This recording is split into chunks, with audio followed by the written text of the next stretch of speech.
આજે આપણે જાણીશું બૌદ્ધ ધર્મ વિશે. ગૌતમ બુદ્ધ. જન્મ ઈપુ 563. જન્મસ્થળ લુંબિની, કપિલવસ્તુ. મૂળ નામ સિદ્ધાર્થ. પિતા શુદ્ધોધન, શાક્યકુળ. માતા મહામાયા. પાલકમાતા પ્રજાપતિ ગૌતમી.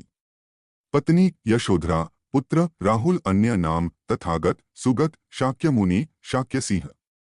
બૌદ્ધિક ધર્મના સ્થાપક ગૌતમ બુદ્ધ હતા.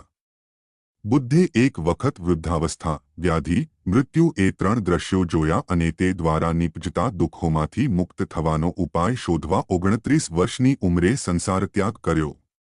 આ પ્રસંગ ઇતિહાસમાં મહાભિનિષ્ક્રમણ તરીકે જાણીતો છે.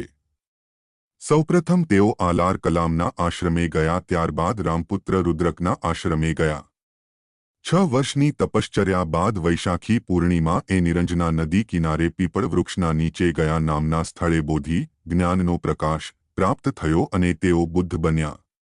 તેઓએ પ્રથમ ઉપદેશ ઋષિપ્તન સારનાથમાં આપ્યો હતો, જેને ધર્મચક્ર પરિવર્તન તરીકે ઓળખવામાં આવે છે. તેઓ ઉપદેશ વિદ્વાનોની ભાષા સંસ્કૃતમાં નહીં પણ લોકભાષા પાલીમાં આપતા, જેથી લોકો તેને સહેલાઈથી સમજી શકતા. તેમના ઉપદેશોના આધારે સ્થપાયેલો ધર્મ બૌદ્ધ ધર્મ કહેવાયો. મગધમાં બૌદ્ધ સાધુસંઘોના એટલા બધા વિહારો સ્થપાયા કે તે પ્રદેશનું નામ જ વિહાર, અપભ્રંશ બિહાર પડી ગયું. બુદ્ધ પોતાના શિષ્ય આનંદના અનુરોધથી બૌદ્ધ સંઘમાં સ્ત્રીઓને સ્થાન આપ્યું. પ્રથમ સ્થાન પ્રાપ્ત કરનાર પ્રજાપતિ ગૌતમી હતા. બુદ્ધે અંગુલિમાલ નામના લૂંટારા, આમ્રપાલી નામે ગણિકા તથા ઉપાલી જેવા વાણંદનું જીવન પરિવર્તન કરી સંઘમાં સ્થાન આપ્યું. ભગવાન બુદ્ધ 80 વર્ષની વયે ઈ 483 મલ્લગણ રાજ્યના પાટનગર કૃષિનારામાં નિર્વાણ પામ્યા.